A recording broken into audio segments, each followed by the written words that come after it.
o jogo. Então, se você estava concentrado no jogo, assista aqui o pós-jogo e depois dá uma olhada no vídeo que eu postei durante o primeiro tempo dessa partida, tá certo?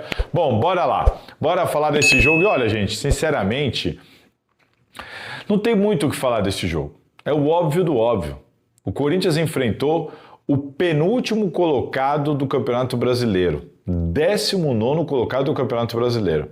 O Corinthians enfrentou a pior defesa do Campeonato Brasileiro e o Corinthians enfrentou o segundo pior ataque do Campeonato Brasileiro. Pensa nesse combo: penúltimo colocado, pior defesa, segundo pior ataque. O Corinthians conseguiu perder para esse time. E bem merecido, perdeu bem perdido. Além disso, nas últimas 13 partidas antes de enfrentar o Corinthians, o Juventude tinha conseguido uma vitória. Uma vitória nas últimas 13 partidas. O Corinthians conseguiu perder para esse Juventude lá no Alfredo Jaconi. Mais do que isso, mereceu perder.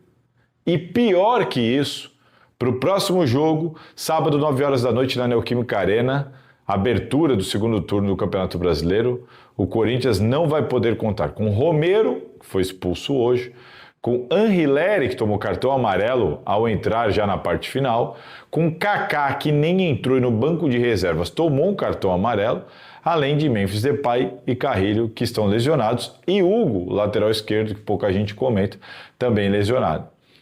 Olha quantos desfalques num elenco curtíssimo e bem limitado. Por exemplo, Hugo e Anrileri fora significam que Bidu vai ter que jogar novamente e não tem substituto para a lateral esquerda. Memphis Depay está fora. O Romero pode ser uma alternativa, ou para começar ou durante o jogo, está fora também. Além do Carrilho, machucado, e agora do Kaká, que também, junto com o Anrileri, tomaram o cartão nesse jogo. Então o Corinthians com muitos problemas hoje, já leva problemas para a próxima partida e vai pressionado. Vai pressionado porque o Corinthians tem uma vitória, aquela contra o Ceará, fora de casa, nos últimos 10 jogos pelo Campeonato Brasileiro. 10! Uma vitória em 10 jogos pelo Campeonato Brasileiro. É absurdo, a campanha de rebaixado, é realmente, assim, alarmante a campanha do Corinthians no Campeonato Brasileiro. Nesse momento, o Corinthians é o 13º colocado do Campeonato Brasileiro com 22 pontos. O Corinthians tem 19 jogos, mas neste momento, acabou de acabar o jogo, olha só, o Santos tem 21 pontos, só que tem um jogo a menos. O Grêmio tem 20 pontos, mas também tem um jogo a menos. O Vitória tem 18 pontos, mas também tem 19 jogos e é o único, viu? Porque eu falei Santos e Grêmio com jogo a menos e embaixo todo mundo com jogo a menos. Vasco, Fortaleza, Juventude e Sport. Todo mundo tem jogo a menos. O Vasco tem 17 jogos. 2 jogos a menos que o Corinthians. Ou seja, se ele ganhar os 2 jogos, ele empata em número de pontos Corinthians. E é o Vasco que abre as zonas do rebaixamento. Embaixo, Fortaleza com 18 jogos, Juventude com 17, Sport com 17 jogos. O Vasco, primeiro dentro da zona de rebaixamento, ele tem condição em 2 jogos de empatar o número de pontos que o Corinthians tem neste momento. A situação não é preocupante? Vai esperar o quê? Não tem senso de urgência?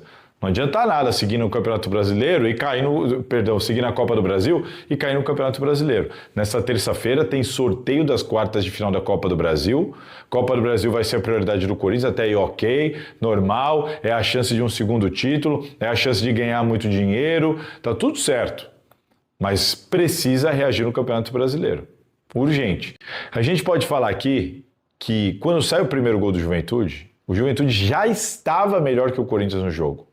Bola na ponta esquerda do ataque do Juventude, Breno Bidon demora para entender a jogada, vem o cruzamento, André Ramalho vai mal, não sai do chão, a bola do primeiro pau era dele e o Ranieri não percebe o jogador vindo na corrida e não acompanha. Deveria ter acompanhado, deveria ter colocado o corpo à frente. Ranieri simplesmente larga, o André Carrilho não sai do chão, não impede o cruzamento, o Corinthians toma o primeiro gol indefensável para o Hugo. No segundo gol, dá para falar que é um absurdo a maneira como o Nenê levou o Mateuzinho. O Mateuzinho nem consegue tirar a bola, mas ele só precisava interceptar o cruzamento. E ele leva o Mateuzinho, carrega, consegue o cruzamento, o jogador de Juventude gira em cima da marcação. Então, assim, outro gol, assim, difícil de engolir. A expulsão do Romero dificultou ainda demais a situação do Corinthians. Pausa aqui para, primeiro, pedir a sua inscrição aqui no canal. Inscreve aqui no canal. Se não é inscrito, inscreve aqui no canal e deixa o like. Tem muita gente que assiste o vídeo e esquece de se inscrever, de deixar o like e tudo mais. Rapidinho aqui, então deixa o seu like, se inscreva aqui no canal porque é importante. Mas voltando para o lance da expulsão, para mim, um extremo rigor, exagerado a expulsão. Um cartão amarelo ali resolveria. Por quê? Porque no meu entendimento não há agressão. O jogador do Juventude faz cera, despacha a bola, o pessoal fica bravo, vem 3 jogadores em cima dele e o Romero vem dar uma peitada nele.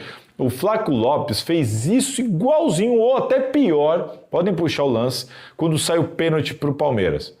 Sai o lance, o juiz vai pro VAR, o jogo está parado, o jogador do Ceará pega a bola, o Flaco Lopes vai para cima dele com o jogo parado e literalmente empurra, o cara cai no chão, fica caído, mas ele é completamente ignorado pela arbitragem, resolve levantar e tudo mais. Flaco Lopes fez muito pior do que o Romero.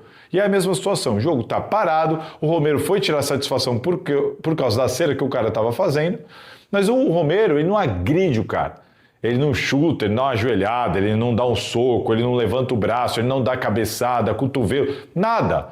Ele chega e peita o cara com o corpo mole se joga no chão, depois tanto que ele levanta depois, chega até a tomar cartão. O jogador de Juventude toma cartão amarelo, levanta, vai correndo lá para fora para voltar logo para o jogo pedindo para retornar. Então assim, o juiz para mim caiu na malandragem do jogador de Juventude. O Romero, para mim, não agrediu o jogador, deu ali uma intimada, podia ter tomado um cartão amarelo, tudo mais, acabava, ponto. Vermelho, cartão vermelho, para mim, um exagero gigantesco. Para mim, não concordo com essa expulsão no Romero. O Romero pode, o Romero deu motivo, faltou inteligência, até aí tudo bem, mas uma coisa é uma coisa, outra coisa é outra coisa. Para mim, esse lance não é para vermelho, porque não há uma agressão, há uma intimidação ali, nada mais do que isso.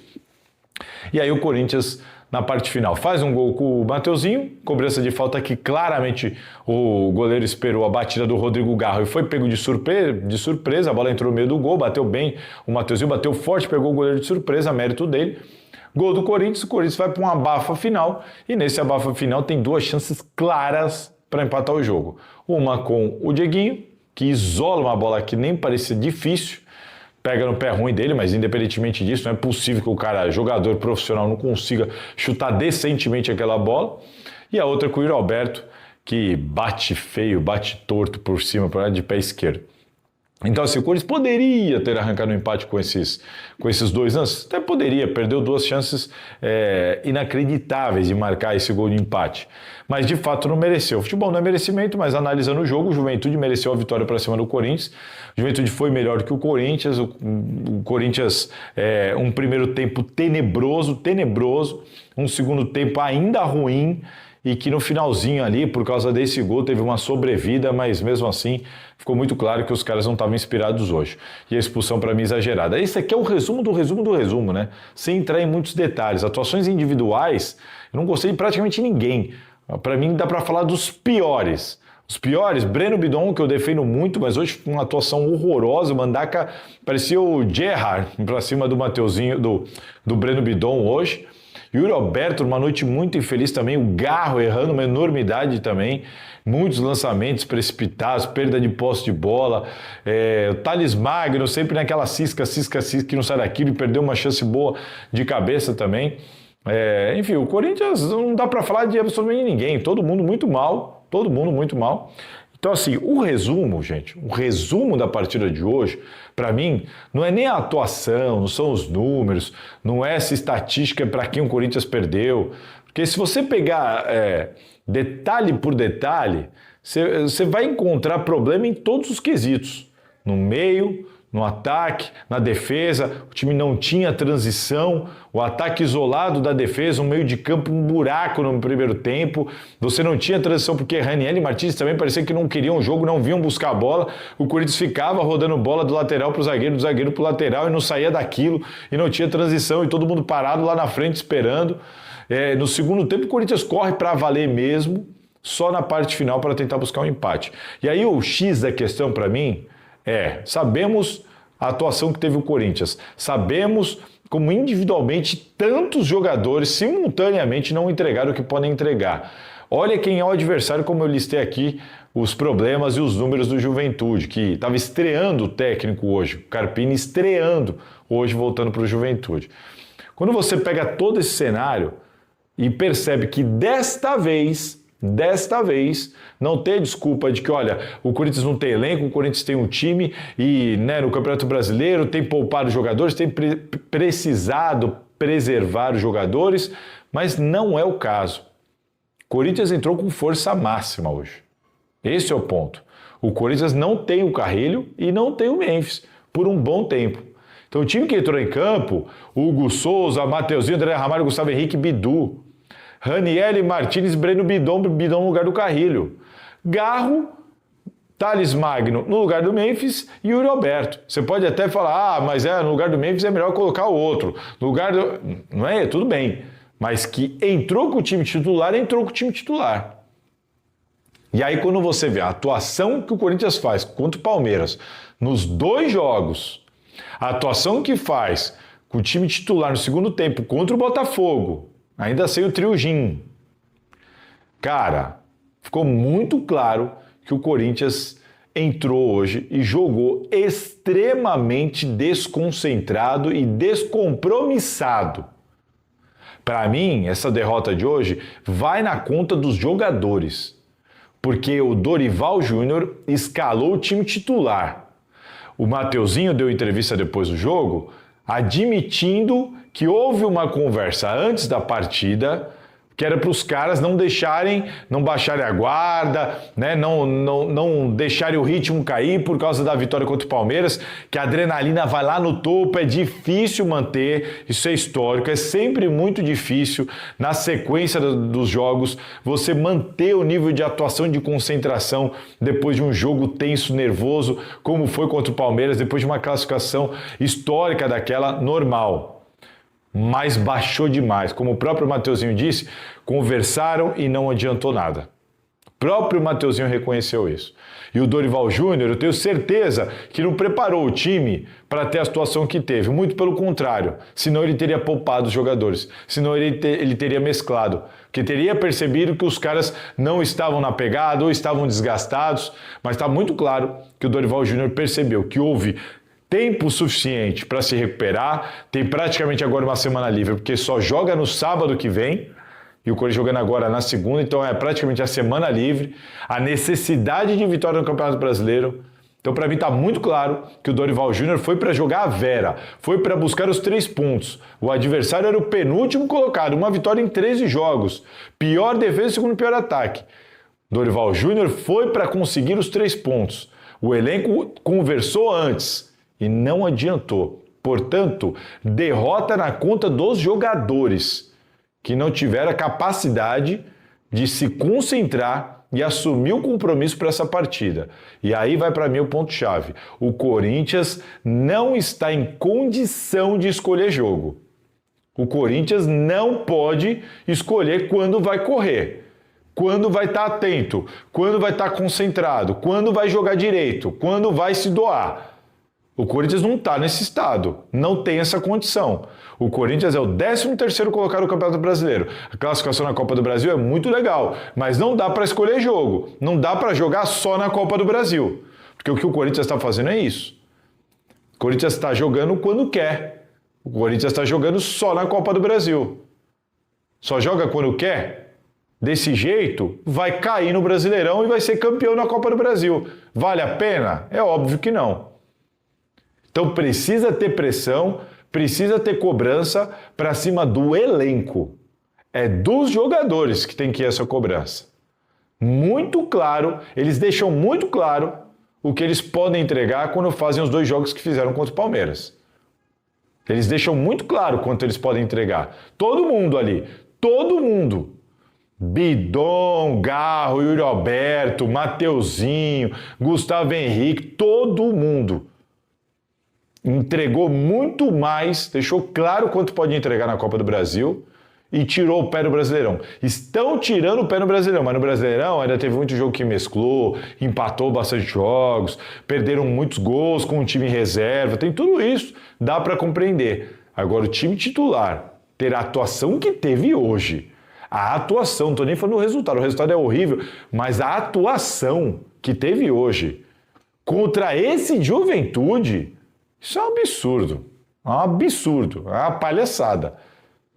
Corinthians não tem o direito e não está em condição de escolher quando vai jogar, quando vai correr. A situação vira para o segundo turno de maneira bem preocupante. Então, para mim, além de destacar aqui o que eu falei, a situação do Juventude, para deixar claro contra quem que o Corinthians estava jogando, a preocupação para o próximo jogo, já cheio de desfalques, e você ter uma derrota, uma vitória em 10 jogos, a situação na tabela que eu expus, mas mais do que isso, a atuação com o time titular nesta condição, neste contexto e circunstância contra esse adversário, um absurdo, uma vergonha, um vexame na conta dos jogadores que precisam ser cobrados internamente para dar uma resposta imediata. E o Bahia, o próximo adversário, está no G4. Não vai ser fácil, não. Vai ser muito mais difícil do que foi hoje. Porque vai ser desfalcado, pressionado e contra um time muito melhor do que o Juventude. E o Corinthians está se colocando nessa situação porque está escolhendo o jogo. Está escolhendo quando corre. Está escolhendo quando se concentra direito. O Corinthians não tem esse direito. Nem está em estado para isso. Essa é a minha opinião. Concorda? Não concorda? Diz aqui nos comentários, deixa o like aqui no vídeo, compartilha, segue a gente aqui, se inscreve no canal e vambora. Mas desse jeito não dá não. Se cuidem, aquele abraço. Salve, torcedor do Corinthians, seja bem-vindo ao Corinthians Fanáticos, todos os dias conteúdo exclusivo do Corinthians para vocês. Antes de mais nada, deixa seu like, se inscreve no canal, ativa o sininho das notificações para não perder nenhuma notícia do Timão. Corinthians aí após o Vitinho, tá de olho aí no Ricardo Sgaio, lateral direito do Sporting de Portugal. Uma tratativa aí difícil pro Corinthians, né? Porque o Corinthians tá financeiramente bastante ferrado, não consegue dinheiro para as contratações, mas o Fábio Soldado vem trabalhando e o Ricardo Sgaio está aí no páreo do Corinthians para a lateral direita, né? O Corinthians que precisa fazer algumas contratações porque sabe que a temporada ainda é longa. Deixa sua opinião, seu comentário, Deus abençoe cada um de vocês, tamo junto, forte abraço e vai Corinthians!